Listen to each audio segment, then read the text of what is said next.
Shalom Bapak Ibu dan saudara-saudari yang terkasih dalam Yesus Kristus.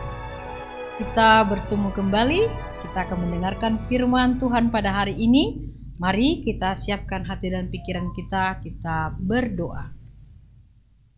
Damai sejahtera Allah yang melampaui segala akal akan memelihara hati dan pikiranmu dalam Kristus Yesus Tuhan kita. Amin. Saudaraku yang terkasih, firman Tuhan pada hari ini tertulis di dalam kitab Kolose pasal 3 ayat 9. Demikian firman Tuhan. Jangan lagi kamu saling mendustai, karena kamu telah menanggalkan manusia lama serta kelakuannya. Demikian firman Tuhan. Lagu yang sangat asik dinyanyikan anak sekolah minggu mengatakan demikian. Bohong, bohong, bohong itu dosa. Bohong, bohong, bohong itu dosa. Bohong, bohong, bohong itu dosa. Anak Tuhan tak boleh bohong. Ya. Dan topik hari ini mengajarkan kepada kita menanggalkan manusia lama. Saudaraku, dusta adalah perbuatan yang tidak adil. Dusta adalah tidak baik. Biasanya perbuatan dusta cenderung menghancurkan iman kita. Kalau kita sudah berani bohong, itu merusak dan menghancurkan iman kita tanpa kita sadari. Dan dusta itu juga bisa menghancurkan persahabatan kita dengan manusia. Untuk itu dikatakan, jangan berdusta. Firman Tuhan mengatakan juga, jangan engkau berdusta.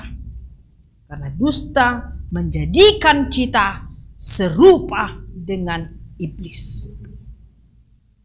Karena itulah kita diperingatkan terhadap dosa yang satu ini. Dan kita diajak untuk segera menjauhinya. Karena merusak iman, merusak persahabatan kita kepada manusia, apalagi kepada Tuhan. Makanya kita disuruh diajak untuk menjauhinya. Jauhilah dusta dan segala perbuatan dusta itu.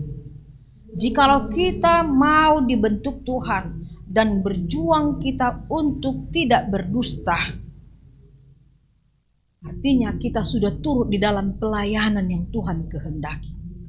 Karena semua ragam akar kejahatan adalah dimulai dari lain di bibir, lain di hati. Lain di hati, lain juga yang kita ucapkan. Dan dusta mengotori berbagai kehidupan kita. Makanya dikatakan mari kita sama-sama untuk menolak segala bentuk kejahatan dusta, kekerasan dari dusta, fitnah yang ditimbulkan oleh dusta, kebohongan dari semua dusta. Karena itu sangat menyakitkan hati orang dan hati Tuhan. Kayak dikatakan barang siapa sudah meninggalkan sifat-sifat yang buruk tersebut, berarti dia sudah meninggalkan manusia lama dan telah bermetafora menjadi manusia baru. Bayangkan Bapak Ibu dan Saudaraku, kata dusta yang kecil ini bisa menghancurkan.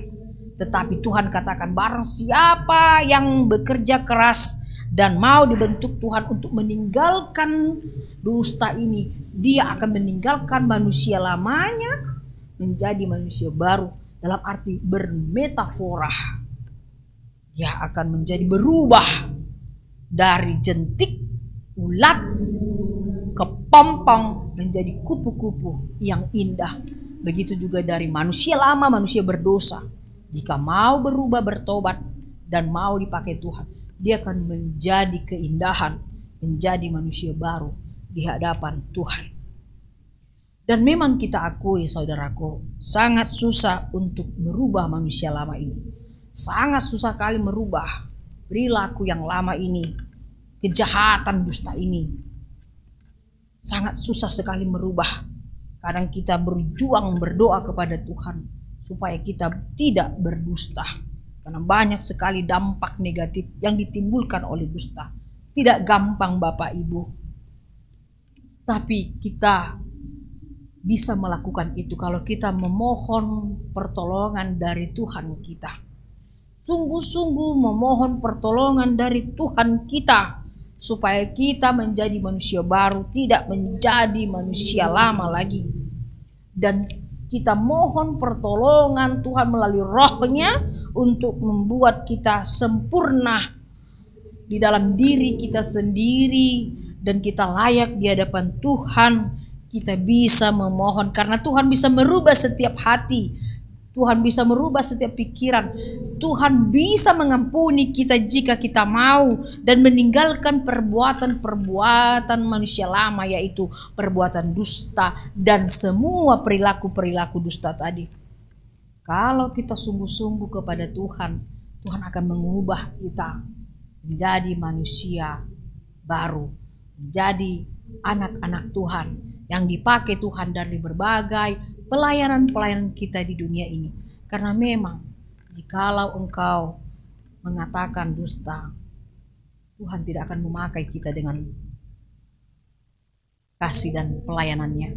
Tuhan hanya memakai kita jika kita mau berkata jujur dan ikhlas di hadapan Tuhan. Untuk itu mari kita mohon kekuatan dari Tuhan supaya kita bisa kuat meninggalkan perbuatan-perbuatan dusta dan kejahatan-kejahatan itu, supaya Tuhan tersenyum melihat segala apa yang kita lakukan di dalam kehidupan kita. Amin. Kita berdoa. Terima kasih Tuhan, sungguh-sungguh kami sangat menerima firman ini, karena memang akar dari persoalan dalam kehidupan kami ketika kami tidak jujur, ketika kami berbohong, ketika kami mengingkari kebenaran, ketika kami membiarkan itu semua terjadi. Kami tahu tapi kami tidak berani, tidak mau. Kami ingin mencari selalu rasa aman kami, keadaan aman kami. Kami pikir itu semua membuat kami menjadi baik. Dan ternyata Tuhan, itu adalah perbuatan manusia lama yang sangat Tuhan benci. Tuhan, ajar kami, latih lidah kami, latih hati kami, pikiran kami, untuk kami meninggalkan perbuatan jahat itu Tuhan, yang bisa merusak hubungan kami secara horizontal kepada sama kami manusia, dan bisa juga membuat Tuhan marah kepada kami. Untuk itu Tuhan Yesus, ampuni kami Tuhan dalam segala perbuatan dan tingkah laku kami, supaya kami tidak hidup di dalam dosa itu lagi. Tetapi kami mohon Roh Kudus-Mu menolong kami untuk kami hidup di dalam sumber kasih Tuhan. Kami belajar untuk mengatakan kebenaran itu walaupun menyakitkan. Menyatakan yang benar sangat selalu Tuhan, orang tidak suka, dan orang benar banyak musuhnya. Tetapi Tuhan, tolong kami untuk kami dapat berkata jujur dengan baik, karena itulah yang Tuhan harapkan dari kami manusia sebagai orang yang beriman. Untuk itu Tuhan, jaga dan peliharalah hati kami. Berkati setiap keluarga, berkati setiap pribadi, berkati setiap kami, agar kami mampu berucap dan berbuat sesuai dengan yang Tuhan harapkan. Terima kasih Tuhan, dalam Yesus Kristus kami berdoa. Anugerah dari Tuhan Yesus, kasih setia dari Allah Bapa, dan persekutuan dari Roh Kudus kiranya memberkati kamu sekalian. Amin. Demikian Bapak Ibu, tetap jaga kesehatan, tetap tersenyum. Tuhan akan selalu jaga ucapan